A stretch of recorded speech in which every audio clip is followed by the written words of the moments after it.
gotta see. So, why do people who should know better, like, you know, professional game designers, why do they put stuff in their games that basically just cheats? Why do you have basically jump scare, one-hit kills, and just, you know, completely bogus stuff like that in video games? Well, we're gonna talk about that. So, this is a good example of that.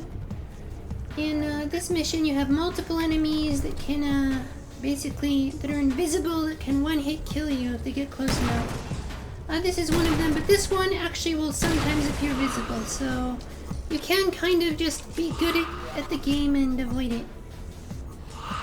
But then later on we get to another one that's literally invisible, never shows itself. You just have to know where it is in a way that you can really only do by having done the mission before. Not that high, unfortunately. So, why do people put stuff like that in games? Well, the same thing is... Well, there's actually two reasons. One, which I respect a little bit more, is found in games like Sekiro, where, like, you have an enemy that jumps into the air and then just pauses in midair counterintuitively to throw your timing off. Which is that they want to make the game hard, but they don't know how to do that other than by having the guys cheat, and they definitely want to make sure that no one can win the first time just by being good at the game.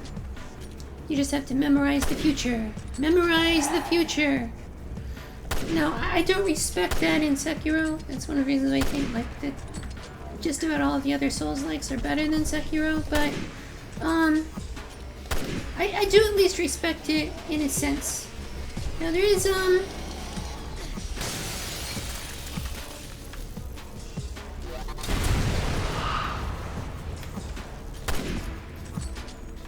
there is actually a worse reason though.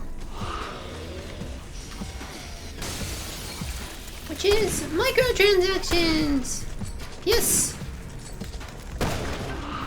It's like the 6 degrees of whatever the bacon guy's name is. Whenever you have microtransactions in a game, you have more motive to add contrived stuff to make it more difficult than it needs to be. And possibly by cheating. Because then, if the game sells power, which most games with microtransactions do, though sometimes they try to hide how they're selling the power, well, I mean, that doesn't really work if you can just, you know, be good at the game and win.